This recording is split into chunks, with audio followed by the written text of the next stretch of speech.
야야 말 길게 한다고 친절이 아니다. 급한 사람한테 가격만 알려달라고 하면 가격만 알려주는 게 친절이고, 이거 잘 모르겠다고 자세하게 좀 알려달라고 할 때는 자세하게 알려주는 게 친절이다. 안녕하세요, 이민호 선생님. 안녕하십니까. 오랜만입니다. 오랜만입니다. 이번에 신간 책을 내셨어요. 네. 적정한 공감. 네, 적절 아니고 적정이죠. 적정, 이걸 좀 질문하시는 분들 많더라고요.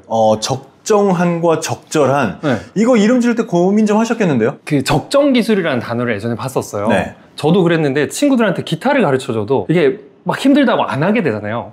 이제 안 가르쳐야지 하다가 조금만 가르쳐줬더니 걔가 일주일 뒤에 연습을 해오더라고요. 네. 그래서 이게 같은 개념인데 너무 많지도 않고 너무 적지도 않고 적절하면서도 올바른, 실제로 사람을 도울 수 있는 그 기술이라는 의미로서 적정 기술이라는 말이 쓰였었고요. 저도 고민을 하다 보니까 사람 사이에도 남들 이게 신경 쓰자니 내가 힘들 때가 있고, 또 나 신경 쓰자니 또 나쁘다고 이렇게 하고, 그래서 나도 괜찮고 남도 괜찮은 적정한 그 거리가 있다라는 생각에 적정한 공감이라는 단어를 좀 떠올리게 됐습니다. 그래서 적정한 공감이라는 제목을 전 처음에 듣고 무슨 생각을 했냐면, 네. 요즘에 공감하는 사람이 적다라는 얘기를 하잖아요. 맞아요. 공감을 좀 더 많이 받고 싶고, 그러면 나도 이제 노하우로서 누군가를 공감을 더 많이 해줄 수 있는 방법을 배우고 싶고, 네. 이런 얘기를 하는데 거기에 그냥 공감이 아니라 적정한 공감이라고 하신다면 너무 공감을 많이 하지는 말아라 라는 걸 더 많이 얘기하고 싶은 건가요? 지금 이 표지에도 나와 있는데 네. 그 의자가 이렇게 두 개가 있잖아요. 그래서 너무 가깝지도 않고 멀지도 않은 딱 그 거리가 있는 것 같아요. 네. 혹시 그런 얘기 들어보셨나요? 그 골디락스 존이라고, 네.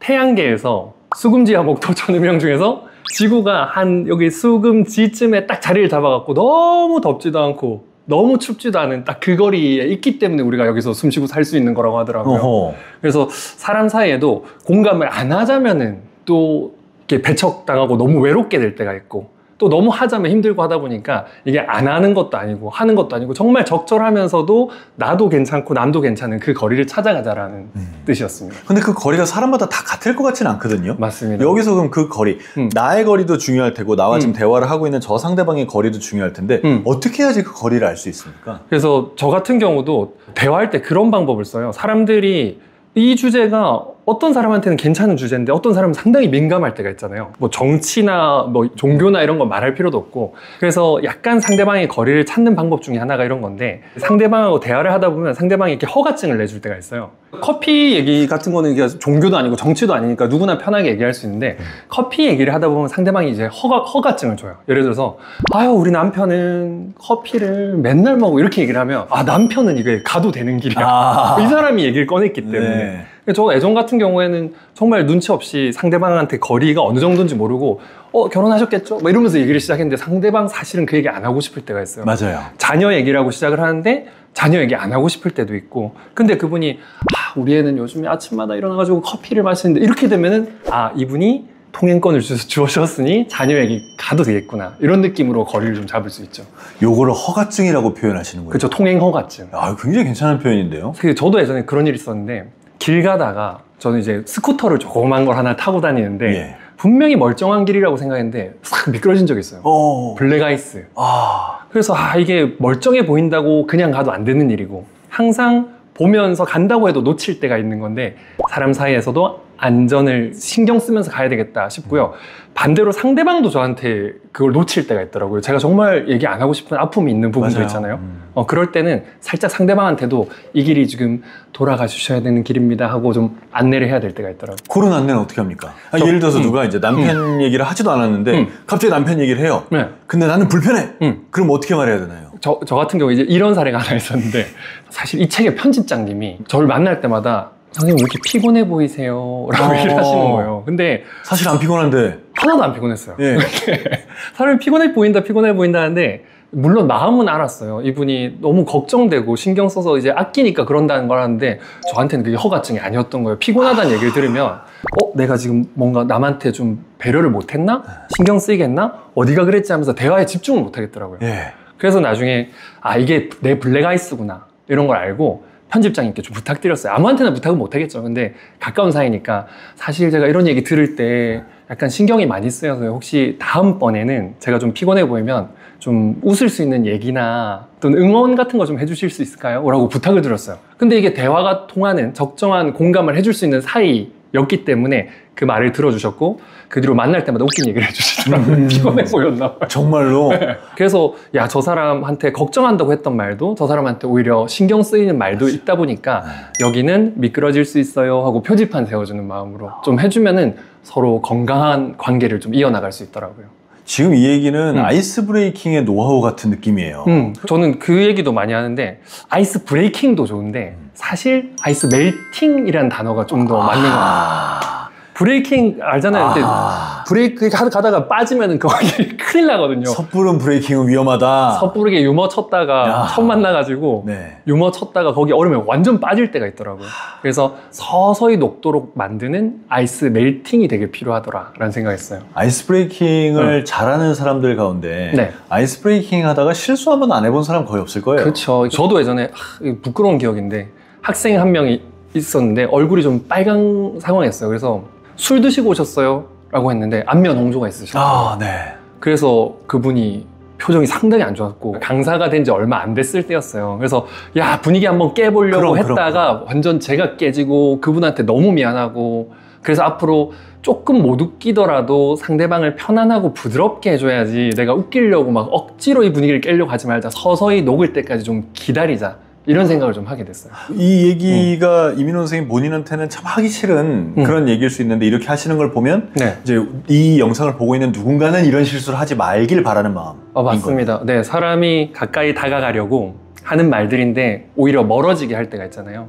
그래서 스티브 잡스의 연설을 봐도 스티브 잡스가 처음에 딱 시작을 할 때 그 스탠포드 대학의 졸업생들 상대로 딱 얘기를 하는데 농담이라고 한 게 뭐였냐면은 자기 자신을 낮추는 거였어요. 저는 대학을 졸업한 적이 없어서 이게 오늘 대학 졸업식장 가장 가까이 와본 겁니다 라고 했더니 사람들이 되게 박수를 쳐주면서 재밌어 했어요. 자기를 낮추고 여기 세계 최고의 대학교에 졸업식에 와서 좋습니다 하고 상대를 높여주니까 서로를 이어주는 상황이 됐잖아요. 야, 이런 걸로 사람을 분위기를 멜팅을 하는 거구나. 그리고 또 그 강연 15분 통틀어서 딱 한 번 더 그 누구를 까는데 그게 누구였냐면 마이크로소프트의 빌 게이츠를 깠죠. 그래서 이게 와, 농담으로 대상으로 삼는 게 자기 자신 또는 세계 1, 2위 하는 다른 경쟁사 사장 정도? 내가 뭐라고 말한다고 깎이지 않을 사람. 그렇죠. 그래서 이게 와, 저는 그러고 되돌아보니까 혹시라도 상처 줄 수 있고 실수할 수도 있는 것들을 너무 많은 그 길을 걸었던 거죠. 분위기 깨려고 하다가 관계를 깨는 경우가 너무 많더라.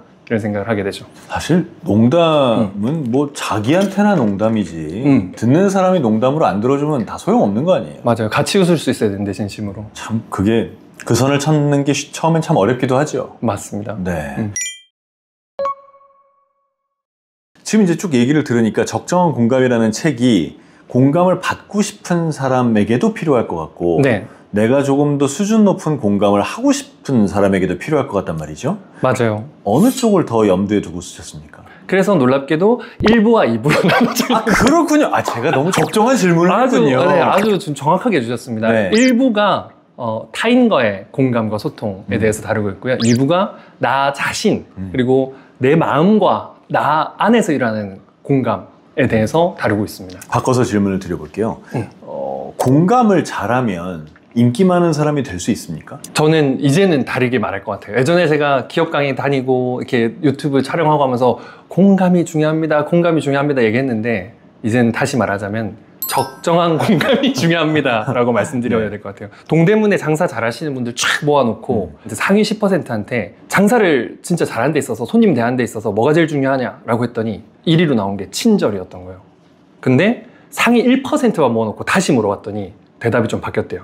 적절한 친절이라고. 그건 무슨 말이죠? 우리도 그렇잖아요. 옷 사러 갔을 때 어떤 사람들이 친절 안 한 것보다 친절한 게 좋은데 당연하죠. 때로는 너무 붙어가지고 막 이거 사세요 저거 사세요 이것도 어울릴 것 같아요 막 하면은 이게 사실 부담스러워서 나오게 되잖아요. 예. 그래서 적당한 친절이라는 게 그 친절보다도 더 중요했던 거죠. 와. 같은 관점인데 그 사람한테 공감을 보이는 것도 중요하지만 적당한 공감, 적정한 공감이라는 게 너무 중요한 것 같아요. 이제 책에도 소개된 내용인데 한 친구가 자기 친구한테 상담을 요청을 한 거예요. 나 이런저런 일이 있었어 하고 과거에 있었던 일을 얘기했는데 그 친구가 앞에서 울더래요.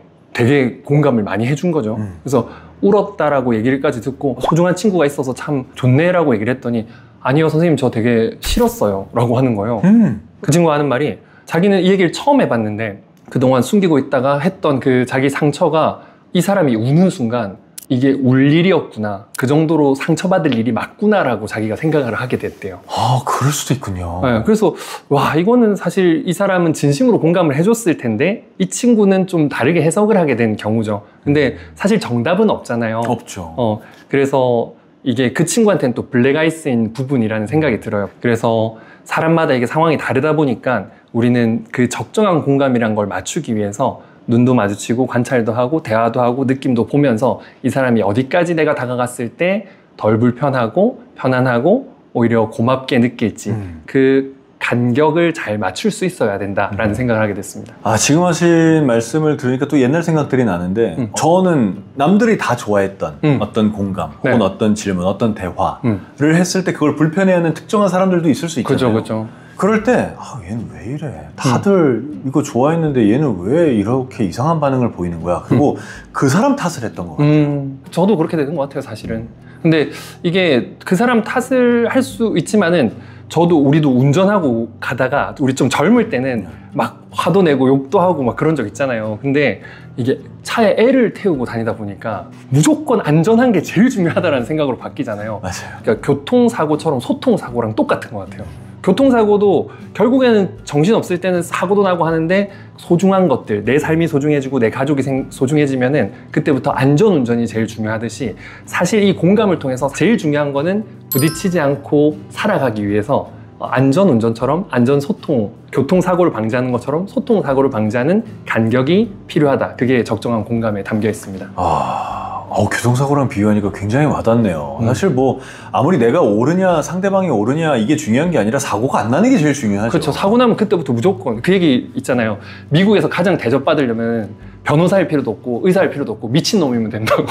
왜요? 사람들이 총 들고 다니니까 저 사람이 무슨 짓을 할지 모르니까 사람들이 그렇게 양보를 해준대요. 그러니까 상대방이 진짜 무례하지만 이 무례한 것에 대해서 우리가 나의 안전을 확보하고 적절한 대처를 통해서 더 이상 위험하지 않고 적절한 보상을 받아내는 건 맞을 수 있지만 감정적으로 우리가 대처하다 보면은 오히려 더 위험한 상황에 처할 때가 많아서 나와 그 사람의 행복 또는 더 중요하게는 나의 건강을 위해서 안전함을 확보하는 소통이 되게 필요한 것 같습니다. 적정한 공감에 대해서 적정한 수준의 지혜를 쌓고 있는 것 같아요. 와, 이렇게 편하게 해주신 이게 진짜 적정한 공감이라고 생각을 해요. 그러니까 이런 자리 오면은 사실은 또 게스트 긴장도 되잖아요. 저도 이제 제 책 알리고 싶은 약간 욕심도 있고 막 그런데 적절하게 물어봐 주시면서 적절하게 받아주시면서 끌어주고 이게 적정한 공감에 아주 좋은 예시라는 생각이 들었어요. 좋게 봐주시니 감사합니다.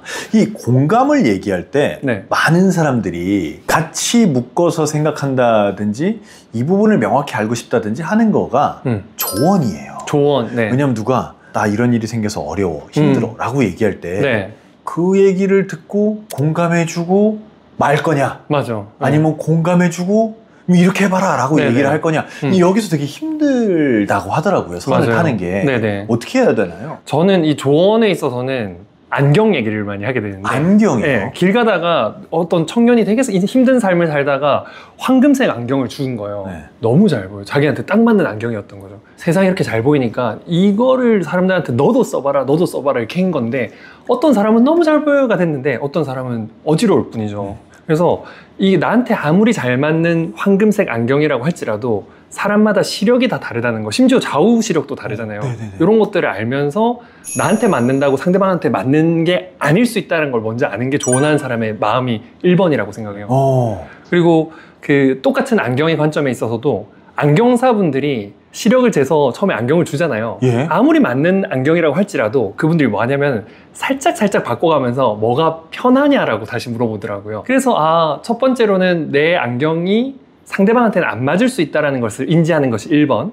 두 번째로는 그게 맞는다 할지라도 아무리 딱 맞는 거라도 그 사람이 편함을 느낄 수 있을 정도가 어느 정도인지를 체크해야 되는 것 같아요. 예를 들어서 어떤 사람은 조금 명확한 지시를 주는 걸 좋아하는 사람도 있고 어떤 사람은 공감을 충분히 해주다가 살짝 원 스텝만 알려주길 바라는 사람이 있고 나는 처음부터 끝까지 다 알려주세요 라고 하는 사람도 있고 그러다 보니 시력에 맞춰서 안경을 만들어주듯이 그 사람에게 꼭 필요한 것들을 점검하면서 줘야지 잘해주고 욕을 안 먹을 수 있다라는 안경 조언법입니다. 잘못하면은 그러니까 물론 그 안경이 당연히 나한테 너무 좋았기 때문에 이제 그렇게 그렇죠. 얘기하는 걸 텐데 주고 싶은 마음이죠. 다시 말하면 나의 성공의 방법이 남에게도 맞을지 안 맞을지 모른다는 거 아니에요? 그렇죠. 맞는 사람도 있겠죠. 되게 유명한 얘기가 있는데 나무꾼이 이렇게 나무를 하고 있는데 네네. 나그네가 지나가다가 질문을 한 거예요. 저기 마을까지 얼마나 걸려요? 그랬더니 나무꾼이 대답은 안 해주고 계속 나무를 치고 있더래요. 그래서 왜 말을 안 해주지 하고 나그네가 그냥 지나가는데 나무꾼이 이렇게 쓱 뒤돌아보더니 20분! 이렇게 외쳤대요. 왜 아까는 말 안 해줬습니까? 이랬더니 당신 걸음을 알아야 내가 말해주지? 이랬다는 거예요. 사람마다 걸음이 달라서 누구는 빨리 가면 10분이고 누구는 20분일 수 있는데 우리는 이거 10분만 가면 됩니다. 30분 걸립니다 라고 좀 쉽게 얘기할 때가 있다는 거죠. 사람마다 상황이 다르니 안경 맞추듯이 거리를 재듯이 상대방에게 맞는 것을 관찰하고 섬세하게 알려주자. 이거는 진짜 너무 생각할 거리를 또 던져주시는데요. 근데 20분이라 그러면 네. 뭐네? 안 가. 이러면 어떡하죠? 차라리 그런 사람한테는 5분만 가면 돼요 라고 하는 게 낫지 않나요? 그거마저도 맞아요. 지금 너무 좋은 적절한 공감인 것 같아요. 네. 실제로 저희 방송 프로그램 보면은 강철 부대 이런 거 있잖아요. 예. 거기서 쓰이는 기법인데 너무 육체적으로 힘들 때 사람들한테 조금만 더 가자, 힘내, 화이팅 이것도 좋지만은 자 지금부터 60을 세면 도착을 할 거야 라고 하면서 60을 거꾸로 세는 장면들이 나오더라고요. 네네. 그래서 그 리듬과 이제 곧 60 세면 도착할 수 있다는 희망 때문에 그 팀이 우승을 또 하더라고요. 그것 때문만 우승한 건 아니겠지만 이러한 사소한 배려나 멘트들이 상대방에게 정신을 영향을 끼치는 게 우리는 알 수 있죠. 제가 예전에 되게 웃긴 일이 있었는데 제 친구가 한번 그런 얘기를 하더라고요. 부산에서 핸드폰 가게 하는 친구인데 어르신들을 대상으로 한 새마을통신이라는 핸드폰 가게를 해요. 딱 컨셉도 새마을 이렇게 해가지고 근데 엄청 친절한 직원이 있었대요. 그 친절한 직원한테 이 친구가 얘기한 거예요. 야야 말 길게 한다고 친절이 아니다. 급한 사람한테 가격만 알려달라고 하면 가격만 알려주는 게 친절이고 이거 잘 모르겠다고 자세하게 좀 알려달라고 할 때는 자세하게 알려주는 게 친절이다. 이렇게 얘기를 하더라고요. 이게 사람마다 원하는 게 다르니까 상대방한테 맞는 게 뭔지 그거를 체크를 하고 말하는 게 적정한 공감, 적정한 소통이 되겠죠. 이걸 마지막으로 하나만 더 여쭤보겠습니다. 친구가 나한테 고민 상담을 해요. 그러면 어떻게 해야 적정한 공감인가요? 되게 간단한 방법 중에 하나가 있는데 저는 이렇게 진짜 대놓고 물어볼 때도 있어요. 약간 헷갈릴 때.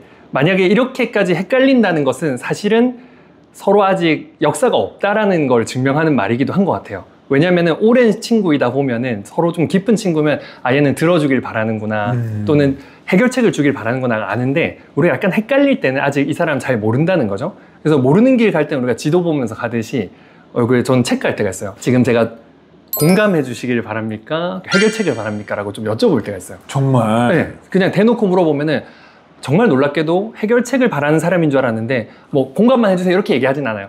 좀 그냥 힘든 게 있어서 그냥 얘기하고 싶어서요 라고 얘기를 하면은 들어주고 하는 쪽으로 무게를 더 싣고요. 근데 이렇게 말한 사람조차도 공감이 끝나고 나면 해결책을 원할 때가 있어요. 네. 그렇죠. 그럴 수 있죠. 그렇죠. 딱 듣다가 그래서 그 표정이 바뀔 때가 있죠. 이거는 딱 그 신호를 볼 필요가 있는 것 같아요. 파란불이 뜰 때가 있는데 상대방이 아무리 조언을 원한다 하더라도 공감 한마디도 안 한 채 조언을 하다 보면은 부딪힐 때가 있더라고요. 근데 또 반대로 공감을 충분히 해줬을 때 공감만을 원한다고 한 사람조차도 사실은 어느 순간 딱 신호가 바뀔 때가 있는 것 같아요. 근데 그 시그널이 뭐냐면은 힘든 사람은 일단은 눈을 잘 못 마주치고 땅을 보거나 이렇게 생각에 잠겨 있는 순간들이 많은 것 같아요. 근데 충분히 마음이 열리고 에너지가 열리면 자세도 내 쪽으로 돌아오고 눈도 마주치고 그 다음 스텝을 바라는 느낌이 드는 것 같아요. 눈을 마주치는 것을 우리가 신호로 볼 수 있을 것 같고 그때 내가 내 경험에서 나온 에너지를 사례라든지 중요한 원스텝을 줄 수 있는 것 같습니다.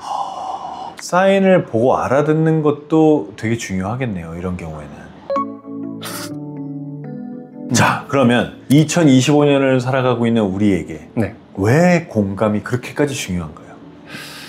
혼자 살면 외롭고 같이 살면 괴로운 세상이라고 합니다. 혼자만 살 수도 없고 또 같이 살다 보면 힘든 그 순간 적정함을 찾는다면은 나도 좋고 남도 좋은 그 상황이 있을 거라고 생각합니다. 우리 차를 타고 다니면서도 남들과 부딪히지도 않으면서 안전하게 목적지에 닿는 것이 가족과 내 삶의 행복을 주듯이 인간과 인간 사이에도 적정한 거리를 유지를 한다면 서로 부딪히지 않으면서도 목적지에 안전하게 도착할 수 있는 삶이 펼쳐질 거라고 생각합니다. 적정한 공감에 그 이야기들을 담았습니다. 같이 한번 고민해봤으면 좋겠습니다.